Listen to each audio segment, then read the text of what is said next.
Welcome to the Home and Family Culture Podcast, where I discuss how families can discover and design their collective vision, values, beliefs, and traditions that influence their family culture. I'm your host, Jody Chafee. The purpose of my podcast is to interview successful individuals whose success influenced or was influenced by their family culture, and also experts who can offer tips and tools to aid families in their process of developing their family culture. In this episode, I had the privilege of speaking with Kathy Mellor. Kathy is the mother of 6 and the mentor of hundreds of youth. For the last 9 years, she has had the opportunity of training parents to be mentors with the Leadership Education Mentoring Institute, or LEMI, which specializes in the unique and sometimes terrifying teen years. In addition to being a trainer for LEMI, she also travels all over the country doing Unleashing Your Voice, public speaking and debate seminars, and offers an online monthly webinar series called Mentoring the One. She provides one-on-one mentoring online for homeschooling success, finding mission, entrepreneurship, writing, public speaking, and life coaching. I really enjoyed my conversation with Kathy on the importance of heroes, and I hope you enjoy it too. Welcome to the podcast, Kathy Mellor. Thank you so much for coming. I really appreciate you taking your time to come and talk with me about your experience and your expertise. So tell us a little bit more about you and the work that you do. Well, I guess before we talk about the work that I do, I might want to mention that I have 6 children of my own. Mm-hmm. Yeah. I say that 3 of them are aduldren. So we've got half of them out of the nest and another one about to launch. So been doing this a long time and love my kids and love raising them. So my work is basically mentoring in many, many different varieties. I do a lot of different things. I mentor people online. I also do a lot of seminars, 2 different kinds of seminars. One is teaching public speaking and debate. I go into a community and inspire their youth to want to be orators and debaters. Interesting. And then I teach the parents how to be the coaches, really, like to learn that skill of coaching, which I'm happy to report goes way beyond public speaking as a useful tool for a parent. Yeah. And the other kind of seminar that I do is actually a mentoring seminar. I teach people how to master the environments of mentoring, how to be a good mentor. So what's an example of an environment of mentoring? Well, for instance, like discussion, like colloquializing about a book or a movie that you've seen, being able to draw out the epiphanies that your child or your student might have. Okay. Interesting. So that would be good for like anybody that if your child's reading or you watch a movie together or you're watching the news, to be able to have a discussion about what's going on there. Yeah. That would be really useful. Well, and being able to draw out people's, what they didn't even realize that they knew about themselves or about their connection to the character or that kind of thing. It's actually just a skill set that you can develop and become better at just through practice and through understanding the principles behind that. So that would be one environment, that's easily explained. That's cool. That's really cool. That would be so useful. I could see that in so many different ways. Just that one environment. I'm sure that there's lots of ways. It's something that every parent, a skill parent could use is communication to be able to coach their kids and mentor them. That's awesome.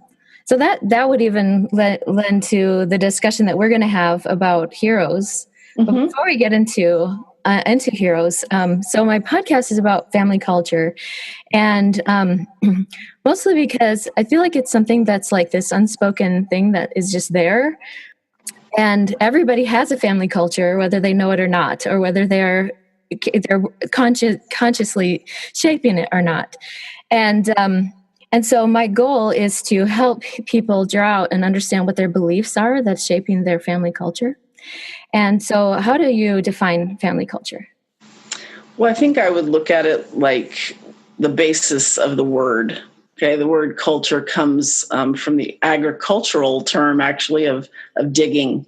Okay. And, when we think about a garden, it's very easy to see that that the garden is going to go to weeds if we don't do some digging, if we don't do some preparatory work, if we don't, if we don't put the time in, right? Yeah. So our family culture is a lot like that garden. It can be purposeful and bountiful, and it can also be neglected and just become whatever it is.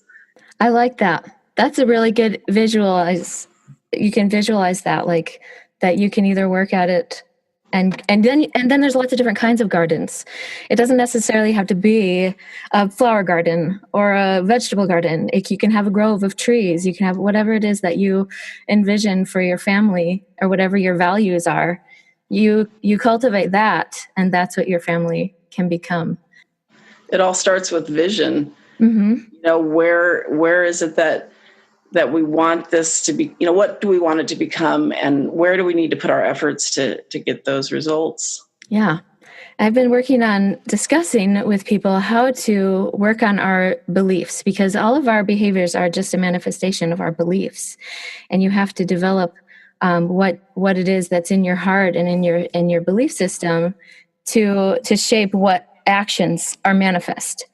And so today I wanted to talk with you about a message that you share about heroes and why heroes are important. And so let's just start out by saying, what exactly is a hero and what is it that makes them great? That's a fantastic question. The sort of typical hero, the one that we automatically go to is the champion, right? The strong, and they usually have some kind of almost supernatural powers to accomplish something great. In every hero story, there's the protagonist who is the hero, and it's usually a he. And so I'm going to just use that sort of gender bias here. He has something to accomplish that is difficult, and there's obstacles in the way. So that's, where you start, right, with the definition of hero. Okay. But I think you also have to kind of broaden it and realize that, every parent that is doing their best and trying to accomplish great things with their families is also a hero. Yeah. Every leader, really anybody who stands up when no one else is willing to stand up. You find those moments in your life when somebody needs to do something, right? Yeah. And I think that those are heroic moments. And I just would, admonish your listeners to choose. I'm just going to say to choose to be the protagonist in their own story, mm-hmm. because I think a lot of times we lack the courage to be a hero because we think we're nothing special. We don't think that we have a message that's worth hearing, or we don't think that we have what it takes to do that hard thing. So it's a very deep and broad subject, this hero thing. So I want to go into how heroes are made. Like, what is it that you talk about a hero's cycle? Mm-hmm. And so can you tell us what that is, or what a hero cycle looks like? Yes, of course. So this comes from the work of Joseph Campbell. He wrote a book called A Hero of 1,000 Faces, wherein he makes the case that all stories, in every culture and every time period, have this concept of a hero, and this hero goes through these very similar kinds of experiences. So would it be helpful if I told you like a basic hero's journey? Yeah, sure. I liked in what I heard, you talked about Bilbo Baggins. Mm-hmm. I really liked that experience where he, if you could tell us more about how he went through a hero's journey and what that looked like, as defined as a hero's journey and the cycle of becoming a hero. Okay. So the hero usually starts in some kind of a position of status quo. Okay. Mm-hmm. Just like this is his life, his daily thing. And Bilbo Baggins is just the perfect example of that. He loves to be in his little hobbit hole and have his, second breakfast exactly on time and what have you. And there's nothing extraordinary about his life.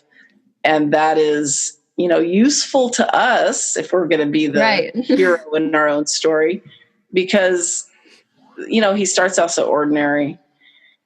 And then something happens. There's some kind of a call. Mm-hmm. And when the hero receives the call, he has a choice, right? To move forward and take this quest and do something with it, or to give up and choose mediocrity, right? Yeah. Of course, that never happens in a story that Yeah. That would be a boring story. Be a very short story. Gave up. And Bilbo stayed home and the dwarfs went on. And That's right. So, he gets this ring and in comes the mentor, right? And he's given the challenge to take this ring on this journey, and he just doesn't go places. You know what I mean? This is pretty huge. So in, I don't know, I guess I'm going to say in story vernacular, there's inciting action. He kind of has to go on this journey, and he's like, what am I doing? Right.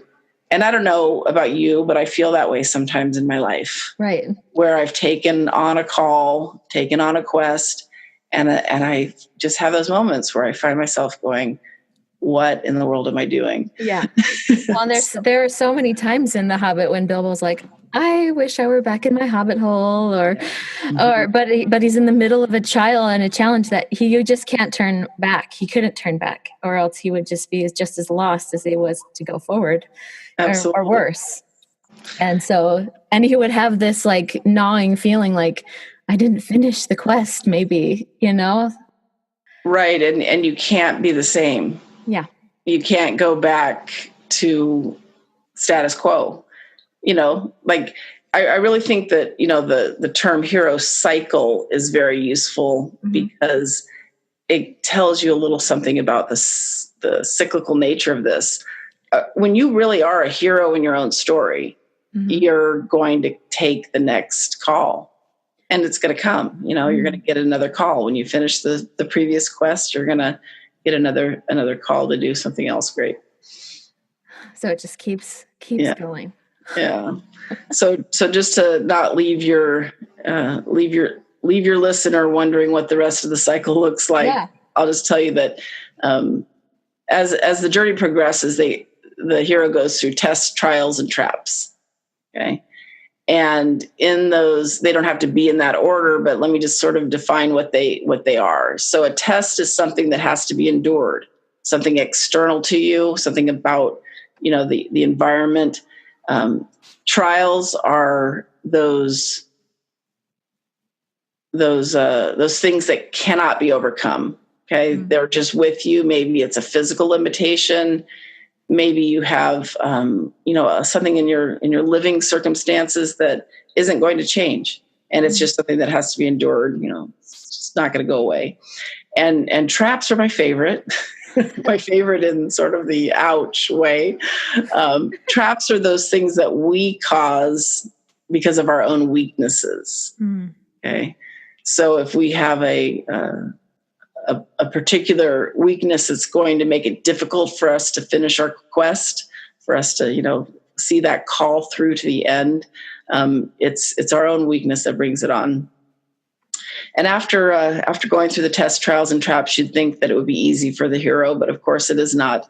The hero then has to go through the desert, and the desert is often symbolic, but sometimes it's actually literal. If you look at Moses in the Bible, he did wander 40 years in a literal desert. If you look at the Lion King, Simba goes through an actual literal desert, right? to get to Hakuna Matata land. So anyway, after the desert in our lives is, obviously symbolic for most of us, and it's just plodding through day after day. You're on your way to a destination, and I think that applies really nicely in your podcast purpose, because a lot of parenting, a lot of being part of a family is sort of desert. Mm-hmm. The laundry does keep coming, and we do, what I mean? We do have to day in, day out of feeling listen like, to the is alarm this ever clock. going to end? Yeah. You have to keep on keeping on, right? Mm-hmm. So the hero in the hero's journey after the desert has the opportunity to do a final sprint. There's some big final thing before the reward, before the quest is done. Yeah. So in the Lion King, which most everybody is familiar with, mm-hmm. He has that final battle with Scar. Yeah. And finds that he has what it takes to be the king, right? Mm-hmm. Yeah. And then the journey is completed because he's done what he was called to do. And he had a mentor who intercedes a couple of times in both Rafiki and in his father's spirit coming back to him. Mm-hmm. So does that make sense? Like we're having this experience as we go through life, and the mentor's role in it can be in a specific, one moment, or it can be more along the journey. We have Gandalf along. So would you say like the mentor is just like somebody that comes along to encourage you on your quest, on your journey, that's just saying you can do this, or maybe somebody who is a hero to them? It could be. I mean, the mentor's role in this journey, from a, I guess, historical and cultural perspective, is to provide some needed advice, mm-hmm. or some key instrument. Maybe it's a sword. Maybe, you know what I mean. Something that helps the hero complete the journey. But in a broader view, a mentor is somebody who has gone before. Okay. Somebody who has the life experience to help you on your journey, on your quest. So if you're seeing yourself as this is your journey, I think sometimes as moms and parents, we just think, I can do this. I've got this. I don't need X, Y, and Z, or I don't need help. I don't need counseling. I don't need, things like that. But at the same time, like maybe that is exactly what is going to be a catalyst towards getting through the journey and finding that mission and that purpose is finding some mentor or something that is going to help assist on that journey, and that's okay. That it's not a weakness to find a mentor or find something that gives you that strength. Right. I mentor a lot. I mentor a lot of parents, and the reality is sometimes we can't see our own roadblocks. We can't either can't name them, or we can't see what underlying way of doing things is causing them, or may in fact be the solution to the roadblock.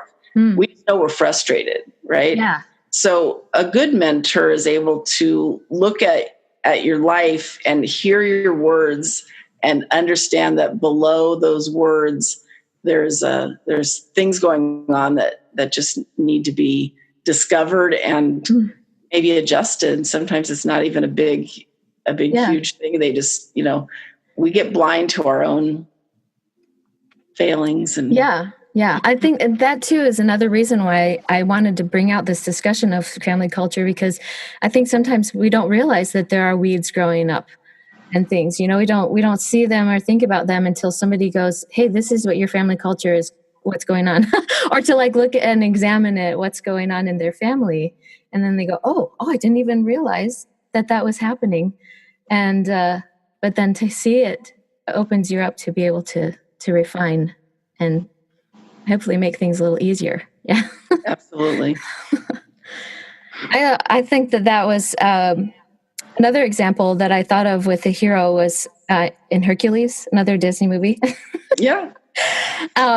Because another part of the hero's journey, when it becomes an ultimate journey, what you talked about was that. So the last step is that the story comes together, but then someone who is an ultimate hero is somebody who pays the ultimate price. And so when we think about that person, like there is one person that we know of that has paid the ultimate price. But if we think of it on a smaller scale, with this story from Hercules, he becomes a hero because he jumps into the pool of death to sacrifice himself to save this person that he loved, and then became the hero. Yeah. Right. And so what makes a good story great. Yeah. That's the defining line when somebody offers all. Yeah. And so, we look to the Savior for that strength, and he's like the ultimate mentor. Yeah. Like when we think about how we can get our strength and our hope and our direction is Jesus Christ. And, but I think too, that when we want to live our lives to emulate the Savior, that as parents, what can we as parents, how does that translate as parenthood? Boy, that's a great question. I mean, I think it's pretty fair to say that most of us would offer our life for our kids, right? Mm-hmm. If there was, some horrendous situation where somebody said, okay, it's you or your kid who's getting the bullet. Mm-hmm. I mean, I think it's just like biological or something, like right. we would do it. But it's worth thinking about if we do that on a more regular basis, if we do actually sacrifice our own wants and needs and desires for what's best for our kids. And I'm not saying don't take care of yourself. Yeah, not necessarily being a martyr. Yeah, no, not at all. But do you know what I'm saying? Like, yeah. Like, I homeschool my children and I often get, kind of an attitude from some people that I've, given up other things, mm-hmm. right? I actually did the whole career thing. So I have a pretty easy time seeing the difference between the two. I was mm-hmm. Working for a Fortune 500 company for 7 years after I finished graduate school. And the hero's journey was not found there. Let me put it that way. Uh-huh. The hero's journey was found in doing the more important work of raising my kids. And so I guess I'm trying to say that not everybody, has ideal situations, and you may be being a hero by going to work every day. Yeah. But you also, can choose where you live your life and where you put, this culture you're talking about, this family culture, where you put your efforts.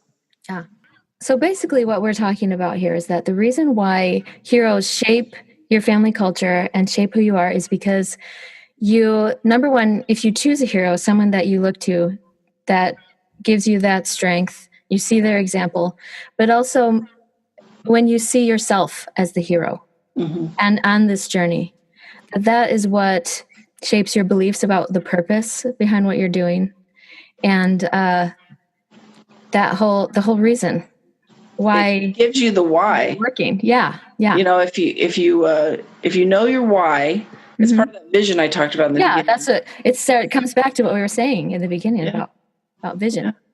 Yeah. I'm actually part of a team developing a curriculum, I guess you could call it, an online sort of mentoring families curriculum.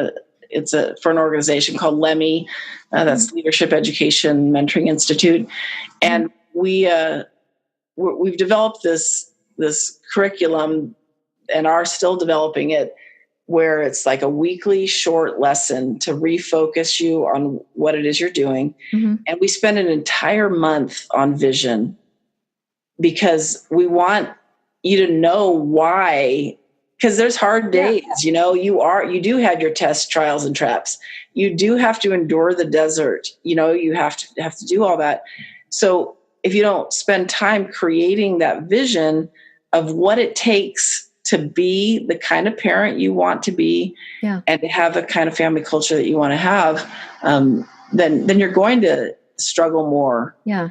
You kind of flounder. Like, what am I doing this for? Right.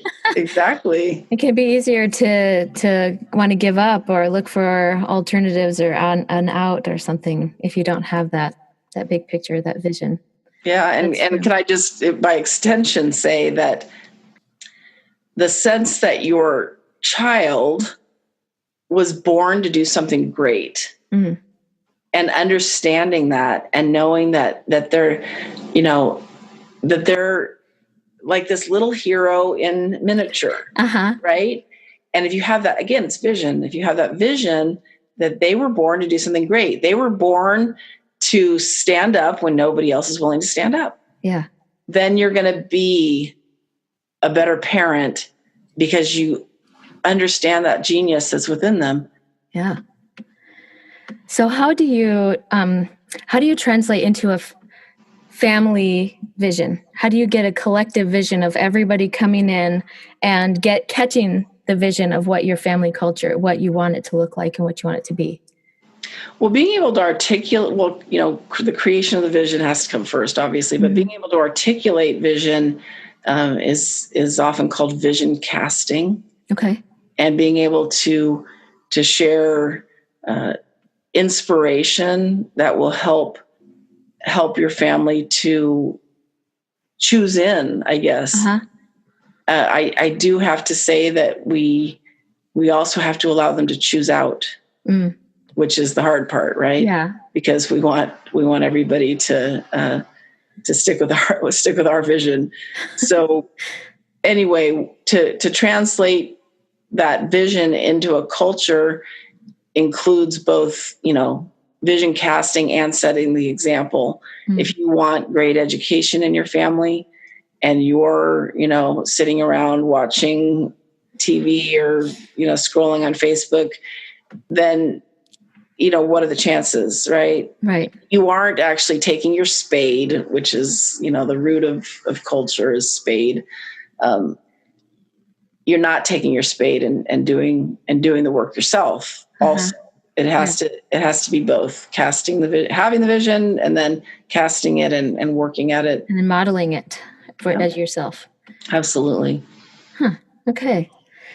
I appreciate that a lot. And that's something that I've been learning a lot about is just having to, you know, see where your family will be in 20 years and what you want it to look like and how you want everybody to be interacting and how you hope to see where your kids are going. And there's this one book that I found that's like my brother sent me, and it's a kid's book, and I think it's called Why Am I Here? And it's a really interesting book. And basically, though, it talks about the grandson asking his grandpa, what am I here for? And he's actually asking on a grand scale, like, what's the purpose of my life? And the ultimate answer was to become the best version of yourself.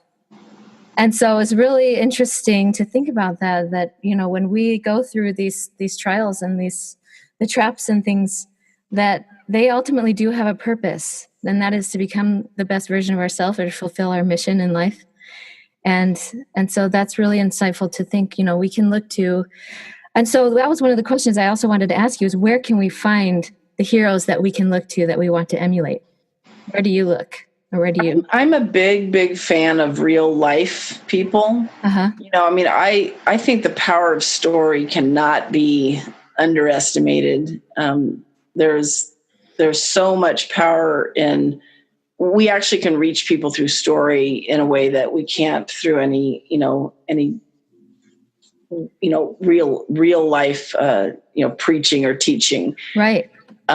stories are absolutely essential. But I love looking at real life people and filling my life with their stories. I think reading biographies is really important.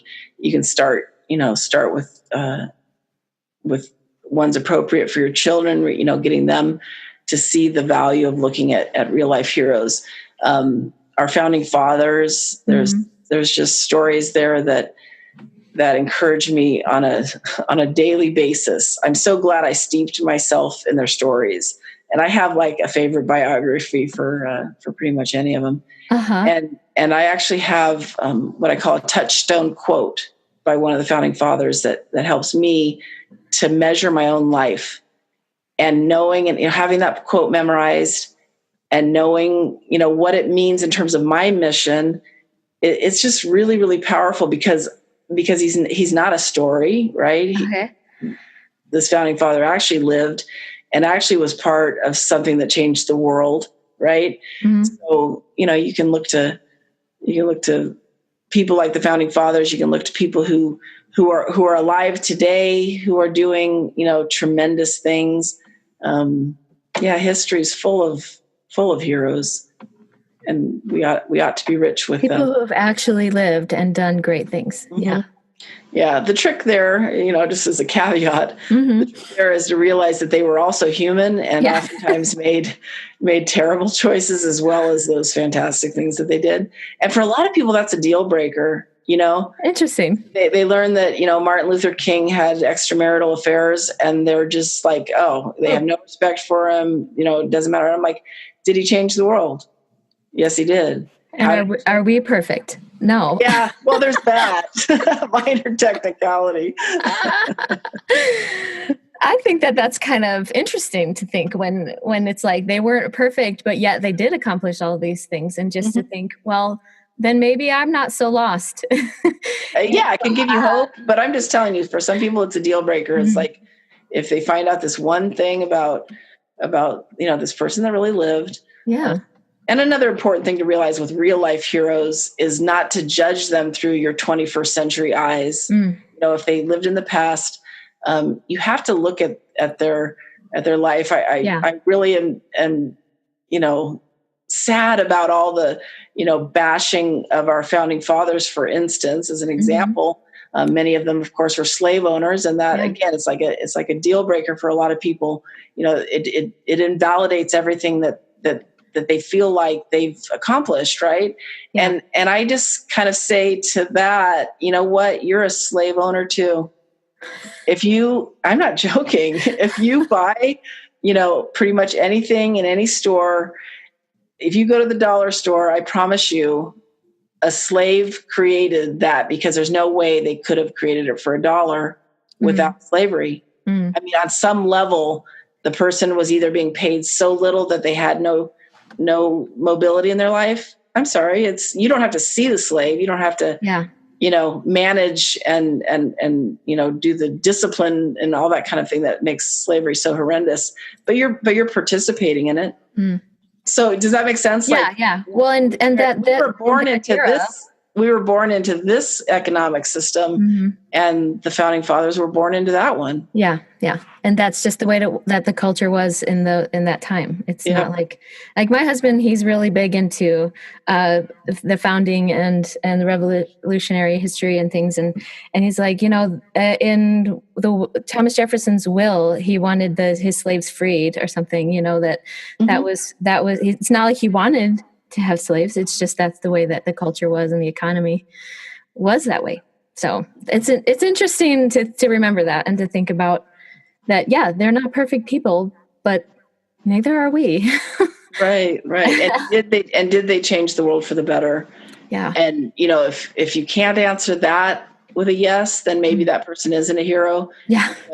But don't discount somebody because they weren't perfect on the whole. Yeah. Their life. Yeah. Cool. Well, thank you so much, Kathy. I really love this whole idea of learning about heroes and being able to feel like you are a hero, and then also feeling like it's okay to have a mentor and to look to somebody that can help you strength and a catalyst through your journey. So on that note, can you tell us a little bit more about where to find you? I have a website. It's unleashingyourvoice.com. And I can also be reached, I guess if you want to actually reach me, become my friend on Facebook. I would love to, I'd love to interact with you there, or you can email me at unleashingyourvoice@gmail.com. Wonderful. Thank you so much, Kathy. You're welcome. Thank you for the opportunity. It was a pleasure.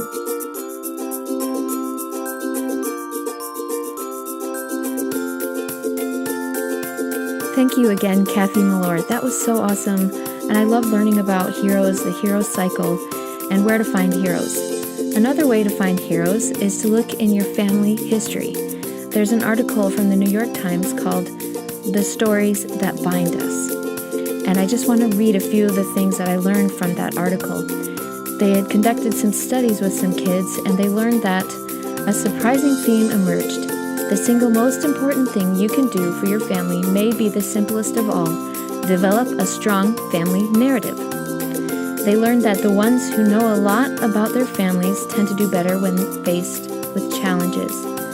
They developed a measure called the Do You Know scale that asked children to answer 20 questions. And the more children knew about their family history, the stronger their sense of control over their lives, the higher their self-esteem, and the more successfully they believed their families functioned. The Do You Know scale turned out to be the best single predictor of children's emotional health and happiness.